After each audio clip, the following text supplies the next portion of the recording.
Dominance.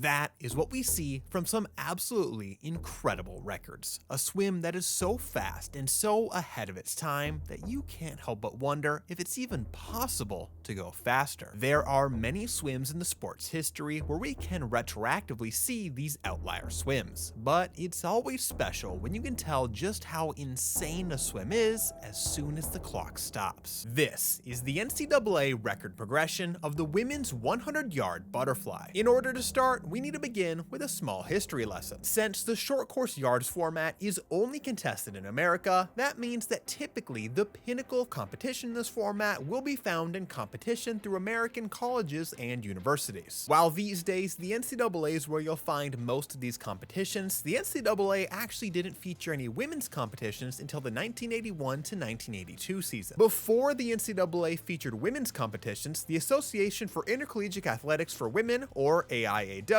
featured the women's competitions. The last AIAW National Championships in 1981 saw Texas swimmer Jill Sterkel set a new US Open and American record in the 100-yard butterfly with a time of 52:99, the first woman to ever break 53 seconds. In the first ever women's NCAA championship final of the 100 fly, Tracy Calkins got her hand on the wall first with a new NCAA record, but not the fastest time ever, with a time of 53:91.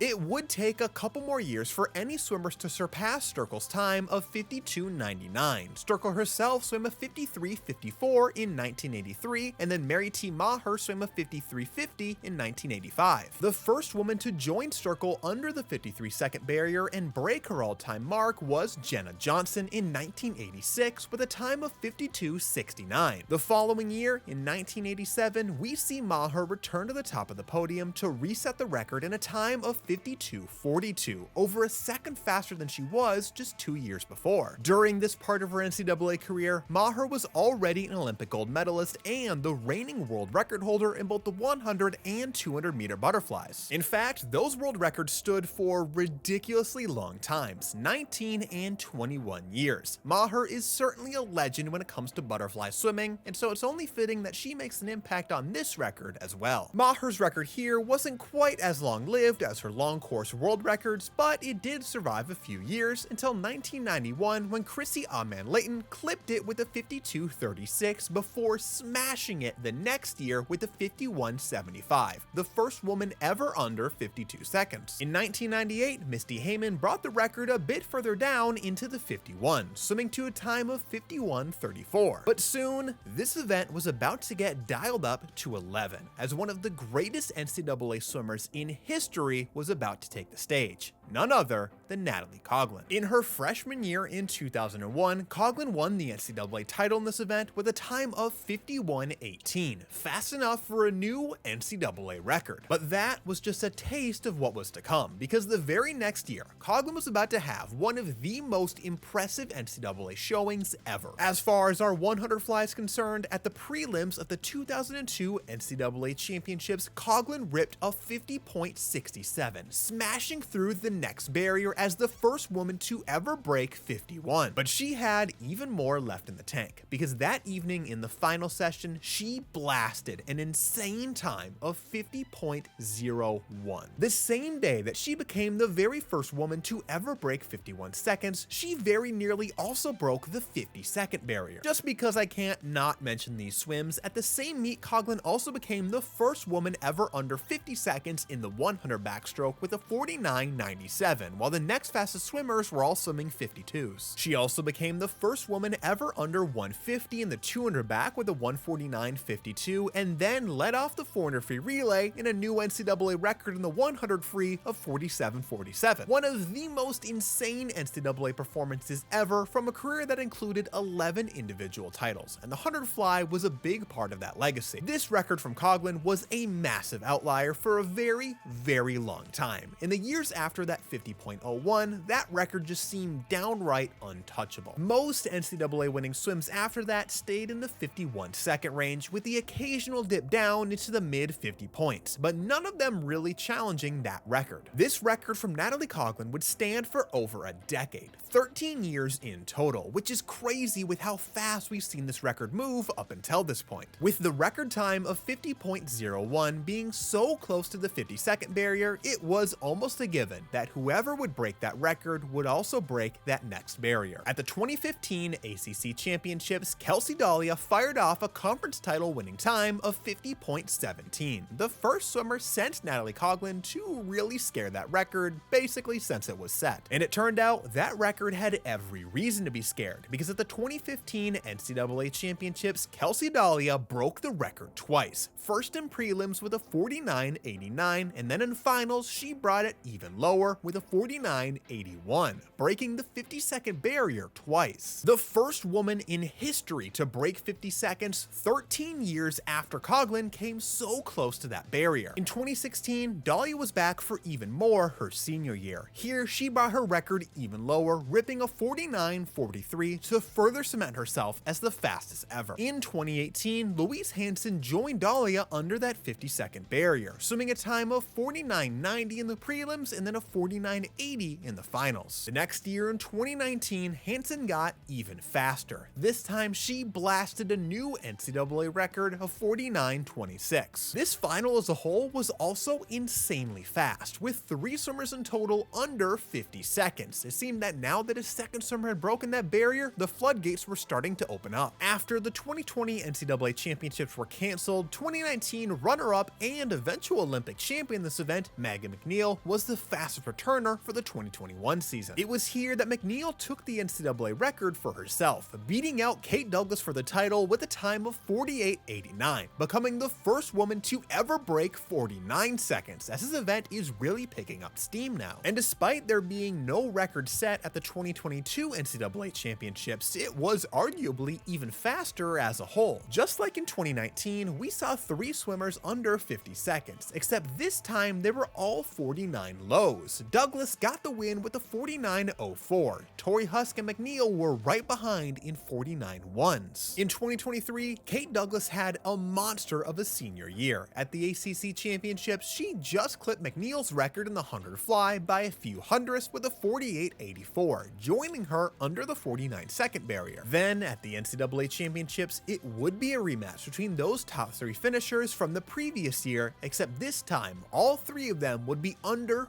49 seconds. And both Douglas and McNeil were under the NCAA record, with Douglas just getting the touch, 48.46 to 48.51, the 2 fastest swims in history. But this record wasn't going to last for very long, and it wouldn't just be broken, it would be completely shattered. You knew that this was coming when you clicked on the video. It's time for Gretchen Walsh. Gretchen Walsh actually never swam the 100 butterfly at NCAAs during her first 2 years. She's also incredibly talented in the 100 backstroke and chose to swim that one instead. She did swim the event here and there at the odd dual meet, and in 2022 she swam it at mid-season where she broke 50 seconds for the first time with a 49.89. She then went a bit faster later that year at ACCs with a 49.34. This was at the same time when Douglas broke that record for the first time with that 48.84 swim. But the next year was different. Walsh's junior year saw a lot of really big improvements across all of her events, as well as a massive uptick in her regular season speed. During a regular season meet in October, she set a new personal best of 49.11 in this event. Just like her teammate Douglas, Walsh would first break this record at the ACC Championships. Here, she blasted a time of 48.25 to break that record by 21 hundredths of a second. Well, that was her first time officially breaking the record at least. At mid-season that year, she did swim a time of 48.30, which would have broken the record. Well, why didn't it count then? Was she disqualified? Was the pool measured to be too short?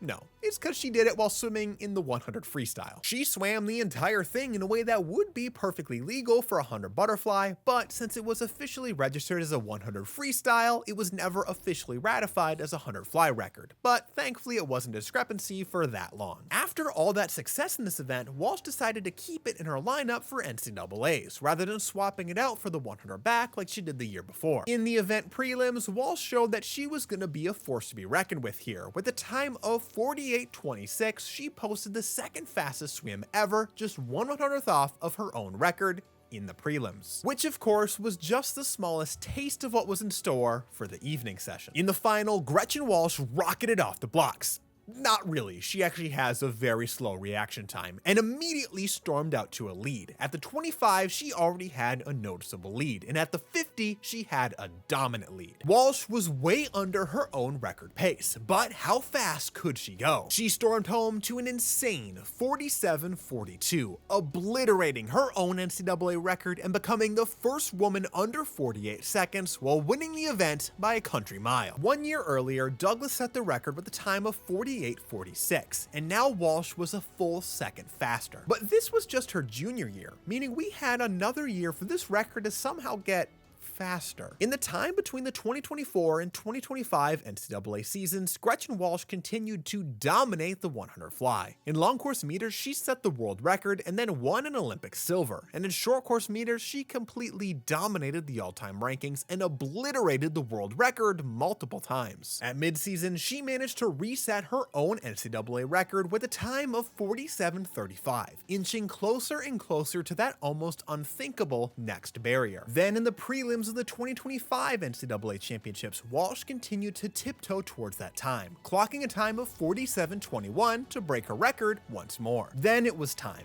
It was time for the final session. It was time for Gretchen Walsh's last ever 100 fly in the NCAA. Walsh meandered off the blocks and just like the year before was instantly dominant. She turned at the 50 in a 21.61, under record pace and a time fast enough to a final in the 50 freestyle. Gretchen Walsh would continue to extend her lead through the second 50. The win was secured and a record seemed all but certain. But what would the time be? 46.97, the first ever under 47 seconds. Not only is that the first swim ever under 47 seconds, she did that while still being the only swimmer to ever break 48 seconds. Kate Douglas in her former record time of 48.46 still keeps her as the second fastest performer ever, making Gretchen Walsh almost a full second and a half faster. Walsh also owns the 6 fastest swims in the history of this event, further showcasing her absolute dominance in the 100 butterfly. Natalie Coughlin put this record on the moon back in 2002 with a time of 50.01. That time, even today, is still fast enough to land her at the 16th fastest performer ever. Coughlin's record managed to stand for 13 years. The question now is, how long will Walsh's record be able to stand for? Will it be able to stand even longer, even with how fast the sport seems to be moving right now? How long do you think it'll be before this record goes down? Will it stand for a very, very long time, or will a fast rising star somehow take it down early? Let me know down below.